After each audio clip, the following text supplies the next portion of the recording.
Bonjour, chers frères et sœurs qui aimez Dieu de tout votre cœur, qui reconnaissez tout ce que Jésus-Christ a fait pour votre âme et pour toute l'humanité. Je voudrais, à travers cette vidéo, donner quelques approches explicatives sur ce que nous entendons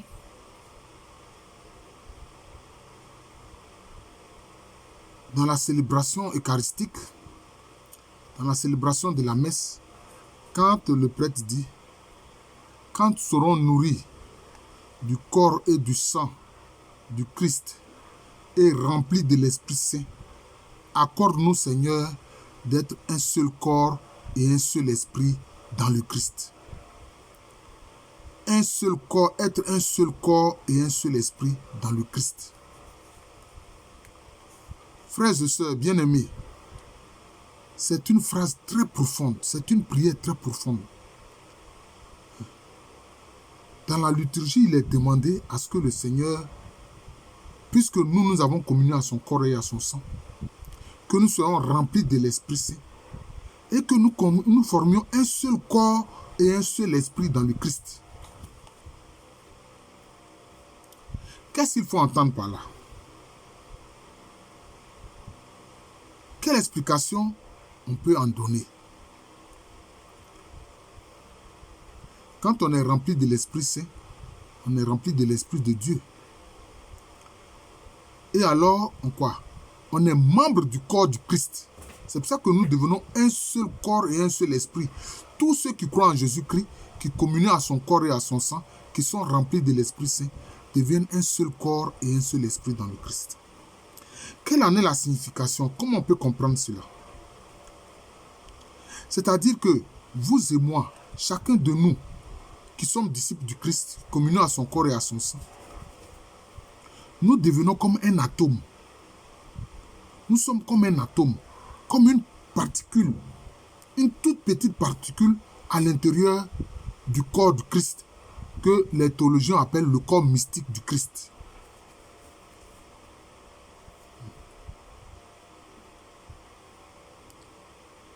Les théologiens appellent ça le corps mystique du Christ. Mais c'est un corps énorme. C'est un corps énorme que l'univers même ne peut pas remplir. Vous comprenez? Mais vous et moi, chers frères et sœurs, nous sommes chacun comme un atome, un petit atome à l'intérieur. Vous voyez?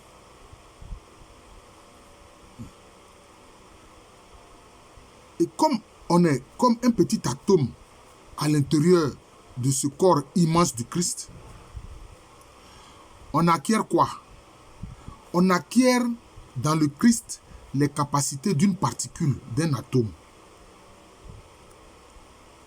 Alors, ceux qui ont pu lire quelques éléments sur ce qu'on appelle la mécanique quantique, qu'on appelle aussi la physique quantique, qu'explique cette science-là? Qu'une particule, là, elle peut être à 2 ou 3 endroits différents. Une particule peut être à 2 ou 3 endroits différents. Vous comprenez? Cela veut dire que la mécanique quantique explique la bilocation. C'est pour ça qu'au plan spirituel, ceux qui communient au corps et au sang de Christ, qui sont remplis de l'Esprit Saint et qui sont une particule à l'intérieur du corps, comment je peux dire ça, global du Christ, ils sont comme une particule. C'est pour ça que certains saints ont pratiqué ce qu'on appelle la bilocation. C'est-à-dire qu'ils peuvent être physiquement à 2 endroits différents. Ils ne dorment pas, non.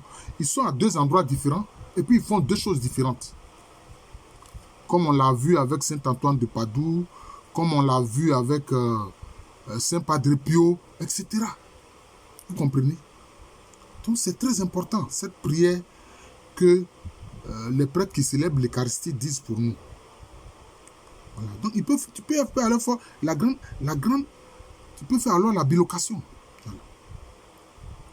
Et comme tu es un atome, une particule à l'intérieur du corps du Christ, comme je l'ai dit que les théologiens appellent le corps mystique du Christ. J'ai dit, tu es un atome à l'intérieur, tu es une particule à l'intérieur. Donc cela veut dire quoi? Comment est une particule? Comment est un atome? Tu es tout petit. Tu es tout petit. Étant tout petit, c'est quoi? Ça renvoie à l'humilité. Alors spirituellement, tu es très humble. Tu es très humble. Voilà. Comme on le dit, Jésus-Christ lui-même, c'est par ses abaissements, par ses abaissements, qu'il est venu sauver l'être humain. Vous voyez? Alors, c'est l'humilité. Mais vous connaissez la capacité des particules. J'ai dit, les particules peuvent être à 2 ou 3 endroits différents. C'est comme aussi l'atome, c'est la même chose. Mais vous savez ce que la bombe atomique fait? Toi, un tout petit atome dans le Christ. Toi, une toute petite particule dans le Christ. Tu as la capacité de l'atome. Quand l'atome explose et puis ça fait bouillaï là, on voit ce que ça fait. Si des personnages de l'Ancien Testament qui n'avaient pas Christ en eux, ont pu faire toutes ces choses extraordinaires que nous lisons dans l'Ancien Testament, comme le prophète Élisée, qui, en étant en Samarie, voyait ce qui s'est passé à Damas. Voyait ce qui s'est passé à Damas. Élie, qui a fermé le ciel pendant plusieurs années, pour qu'il ne tombe pas, pour qu'il n'y ait même pas de rosée. Ceux-là, le Christ n'était pas en eux, mais ils croyaient en Dieu. Et ça suffit pour faire cela. Mais nous qui avons Christ en nous, qui avons le Saint-Esprit qui habite en nous, vous voyez la capacité. C'est pour ça qu'on a vu, vous pouvez voir dans le livre des Actes des Apôtres, que faisait Philippe, apôtre diacre, que faisait-il? Mais le Saint-Esprit le faisait voyager dans les airs.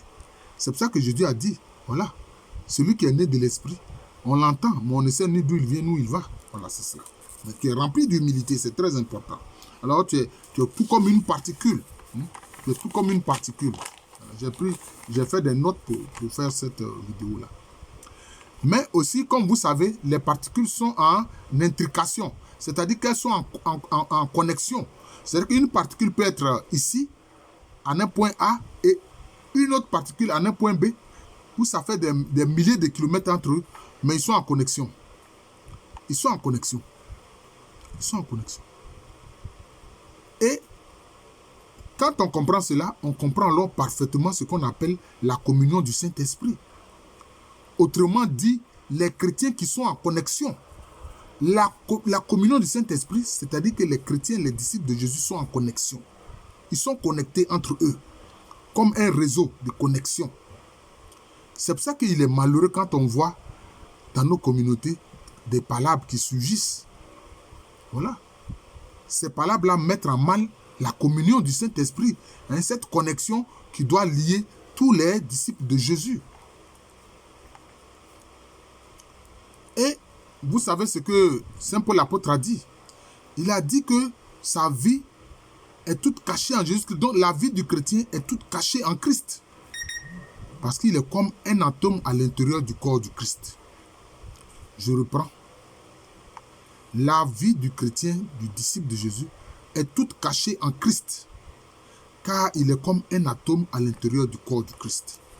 Que comme je le répète, les mystiques appellent le corps mystique du Christ. C'est comme ça que les théologiens appellent le corps du Christ. Dans ce cas-là, comment un chrétien peut-il être vaincu par les forces du mal? Ta vie est cachée en Christ. Comment est-ce que les forces du mal peuvent te vaincre? C'est impossible. Parce que ceux qui vont s'en prendre en toi, puisque tu es un atome, une particule à l'intérieur du corps du Christ, ceux qui vont s'en prendre en toi, qui ils vont voir? Qui ils vont voir? À qui ils s'en prennent en fait? Cela veut dire qu'en fait, ils s'en prennent au Seigneur Jésus-Christ lui-même. Ils s'en prennent au Seigneur Jésus-Christ lui-même. Parce que le chrétien, le disciple, a sa vie toute cachée en Christ. Et quand il est attaqué mystiquement, mais ses agresseurs, ils comprendront que, en fait, c'est le Christ qu'ils attaquent à leur propre détriment. L'un des exemples qu'on voit dans le livre des Actes des Apôtres, c'est quoi? C'est quand Saul a reçu des lettres pour persécuter les chrétiens, pour aller chercher les chrétiens qui étaient à Damas, pour les envoyer à Jérusalem et tout ça. Mais quand le Seigneur Jésus-Christ lui a ressuscité, glorifié, lui a apparu, qu'est-ce qu'il a dit? Il a dit, Saul, Saul, pourquoi me persécuter?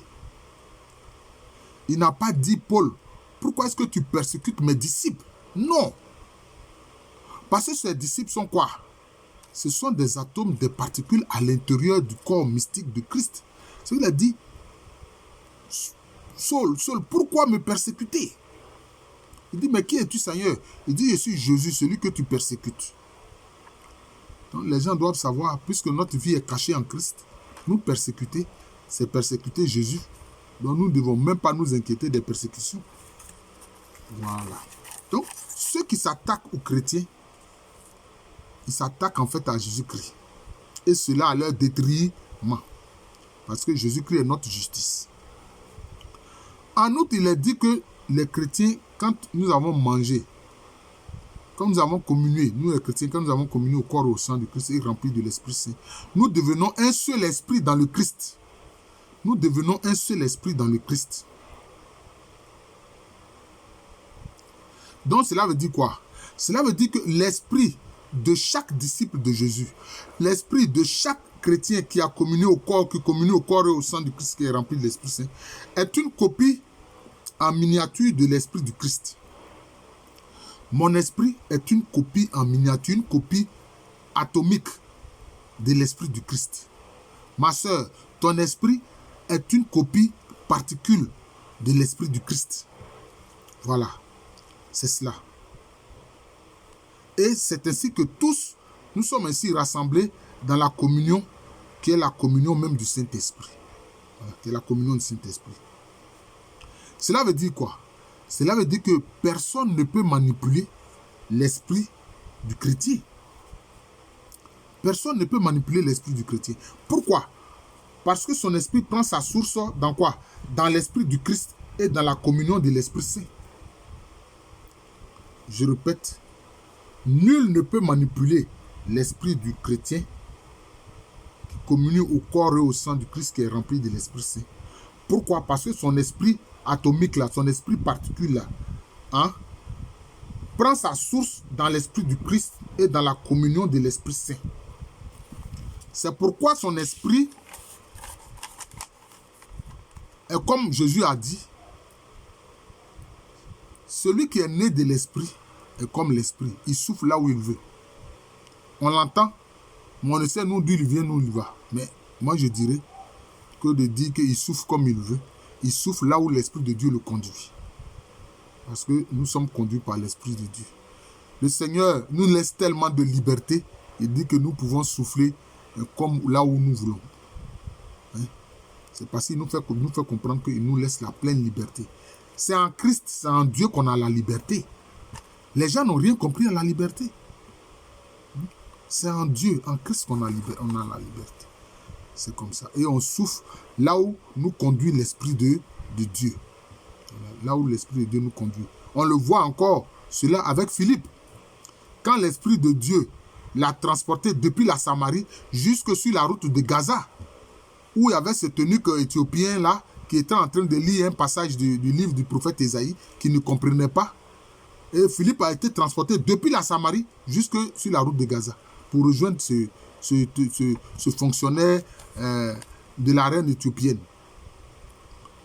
Et puis, Philippe lui demande, est-ce que tu comprends ce que tu lis? Il dit non. Il dit, personne ne m'explique. Philippe lui a expliqué, il dit, il s'agit de Jésus-Christ. Voilà, c'est cela. Et le Seigneur Jésus-Christ a dit quoi? Que l'esprit est ardent, mais que la chair est faible. Mais, nous qui devenons un seul esprit et un seul corps dans le Christ, est-ce que notre corps est faible? Est-ce que notre chair est faible? Non, ça ne devrait pas être faible. De même que notre esprit est ardent, de même notre corps est fort. Voilà. Notre corps est fort. Pourquoi? Parce que nous sommes un seul esprit et un seul corps dans le Christ. Parce que nous sommes un seul corps et un seul esprit dans le Christ. Dans le Christ, notre corps ne peut pas être faible. Voilà. Dans le Christ, notre esprit ne peut pas être faible. Dans le Christ, notre esprit est ardent. Dans le Christ, notre corps est fort. Notre corps est solide. Voilà. C'est de ça qu'il s'agit. Donc, frères et sœurs, j'ai voulu vous expliquer ce qu'il faut entendre par cette prière que le célébrant principal de la messe dit. Quand nous serons nourris du corps et du sang de Jésus-Christ et remplis de l'Esprit Saint, accorde-nous, Seigneur, d'être un seul corps et un seul esprit dans le Christ. Voilà, donc je viens d'expliquer cela. Je vous remercie. Je suis le frère Jean de l'amour de Jésus. C'est mon nom spirituel. Et à l'état civil, je suis le professeur Allo Kwame. Abonnez-vous à cette chaîne, Jean de l'amour de Jésus. Abonnez-vous à cette chaîne. Comme ça, quand je fais une vidéo, vous la recevez. Quand je fais une vidéo nette, vous la recevez. Hein? Donc, c'est comme ça. Vous abonnez. C'est seulement votre connexion. Hein? Et puis, vous cliquez sur la cloche de notification. Il y a une cloche qui apparaît. Vous cliquez sur la cloche. Comme ça, dès que je fais une vidéo, vous la recevez. Voilà. C'est le Seigneur, c'est le travail que le Seigneur me donne de faire. Voilà. À l'état civil, je suis le professeur Allo Kwame. Merci encore et bonne journée à tous.